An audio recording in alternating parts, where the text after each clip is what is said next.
Hello dears, good morning. അപ്പോൾ നമ്മുടെ പുതിയൊരു വീഡിയോയിലേക്ക് എല്ലാവർക്കും സ്വാഗതം.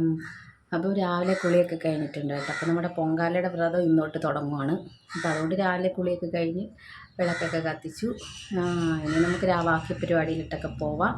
അപ്പോൾ എല്ലാവരും സുഖമായിട്ട് സേഫായിട്ടൊക്കെ ഇരിക്കുന്നു എന്ന് വിശ്വസിക്കുന്നു. ഒരിക്കൽ കൂടി എല്ലാവർക്കും വീഡിയോയിലേക്ക് സ്വാഗതം.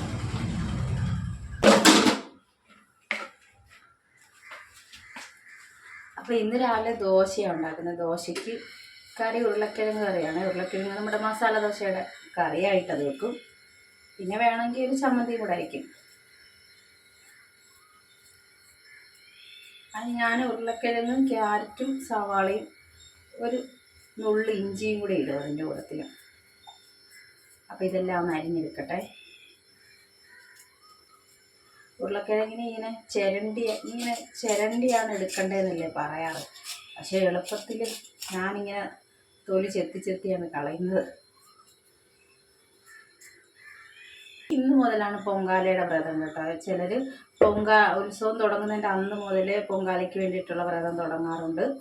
3 ദിവസം ചെയ്യാറുണ്ട്. പിന്നെ തലേ ദിവസം 1 ദിവസം എടുക്കുന്നവരുണ്ട്. അപ്പോൾ ഞാൻ 3 ദിവസമാണ് എടുക്കുന്നത്. ഇപ്രാവശ്യത്തെ പൊങ്കാലയ്ക്ക് സാലിമിക്ക് വരാൻ പറ്റത്തില്ല.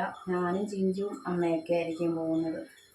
അപ്പോൾ ഇത്രയും വർഷത്തിൽ സാലിമിക്ക്, ഇത്രയും വർഷം എന്ന് വെച്ചാൽ ഇട്ട് തുടങ്ങിയത് മുതൽ ഈ ഒരു വർഷം സാലിമിക്ക് മുടങ്ങി പോവാണ് കേട്ടോ. അപ്പോൾ വരാൻ പറ്റില്ല. അപ്പോൾ അമ്മയ്ക്കൂടെ ചേർത്ത് ഞങ്ങളിടാൻ പോവാം. സാലിമയും കൂടെ ഉണ്ടെങ്കിലേ ഒരു രസമുള്ളൂ സത്യം പറഞ്ഞാൽ. ഇങ്ങനത്തെ ഉത്സവങ്ങൾക്കും പൊങ്കാലയ്ക്കും ഒക്കെ പോകുമ്പോൾ സാലിമ ഉണ്ടെങ്കിലേ സത്യം പറഞ്ഞാൽ രസമുള്ളൂ.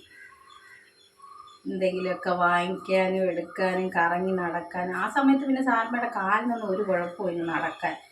പൊങ്കാലയ്ക്ക് പിന്നെ നമുക്കറിയാമല്ലോ, ഒരുപാട് നടന്ന് വേണം അങ്ങോട്ട് പോകാനും ഇങ്ങോട്ട് പോകാനും ഒക്കെ. വണ്ടി വിടത്തില്ലല്ലോ. അപ്പോൾ പിന്നെ ആ വെയിലും കൊണ്ട് നടക്കുന്നതിനൊന്നും ഒരു കുഴപ്പമില്ല. അല്ലാത്തപ്പോഴാണെങ്കിൽ ഒരു ചോട് നടക്കാൻ പറ്റത്തില്ല. കാലുവേദനയെന്ന് പറഞ്ഞ് ഓട്ടോ വിളിച്ച് പോകുന്ന ആളാണ്.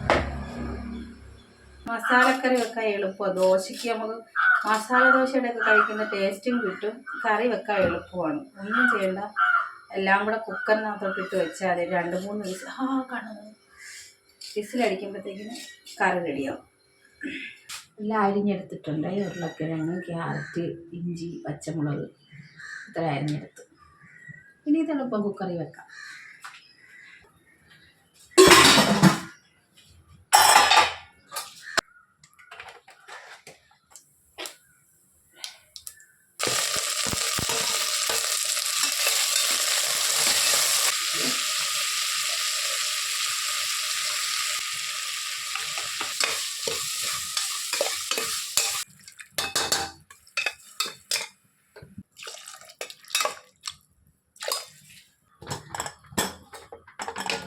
മൂന്ന് വിസിലടിക്കുമ്പോഴത്തേക്കിനും അത് റെഡിയാവും.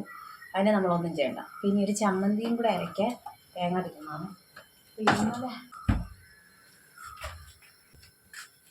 തേങ്ങയ്ക്കൊക്കെ ഭയങ്കര വിലയാണ്. അതുകൊണ്ട് നമുക്ക് യുക്തിച്ചെടുക്കാം. കുറച്ച് തേങ്ങ എടുത്താൽ മതി. കാര്യം ചമ്മന്തിക്കറി വെച്ചാൽ എപ്പോഴും ബാക്കി വരും. അപ്പോൾ ഞാൻ ഇത്തിരി എടുക്കണത്. കുറച്ച് തിരുമ്മി എടുത്തിട്ട് വെള്ള ചമ്മന്തിക്കറി വെക്കാം. അപ്പോൾ ഇതിൻ്റെ കൂടെ വെള്ള ചമ്മന്തിയാണ് നല്ലത്. നമുക്ക് ദോശ കഴിക്കുമ്പോൾ മസാല ദോശ കഴിക്കുന്ന അതേ ഫീൽ കിട്ടും.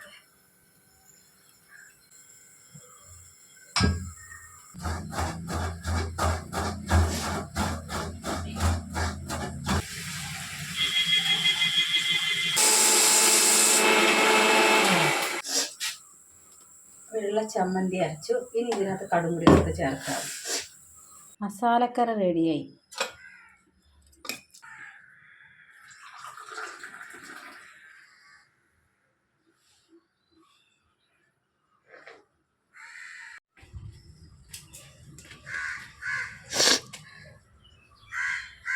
രാവിലെ ഭയങ്കര ഒരു മഴക്കോളുമില്ല. ഇരുണ്ട് കിടക്കുന്നു. മഴ വരാൻ പോകുന്ന പോലെ. ഇങ്ങനെ നിന്നാലും കുഴപ്പമില്ല, ചൂടറിയത്തില്ല. ഞാൻ തുണി നനയ്ക്കാൻ പോവാം. ഇന്നലെ എനിക്ക് തുണി നനയ്ക്കാൻ പറ്റിയില്ല. ഗുരുവായൂർ പോയിട്ട് വന്ന എല്ലാം ഇപ്പോൾ കിടക്കുന്നതേ ഉള്ളൂ. എല്ലാം ഇവിടെ കൊണ്ട് വെച്ചിരിക്കുക. ഒരു ബക്കറ്റ് നിറയെ ഉണ്ട്. ഇതെല്ലാം നനച്ച് തളരിഞ്ഞു ഇന്ന്. ദോശ ഇനിയും പിന്നെ ഉണ്ടാകുന്നുള്ളൂ കഴിക്കാൻ സമയമാകുമ്പോഴത്തേക്കിനും. അപ്പം ഞാൻ ഇനി ചായ കൂടെ കുടിച്ചിട്ട് തുണി കഴുകാൻ പോവാം.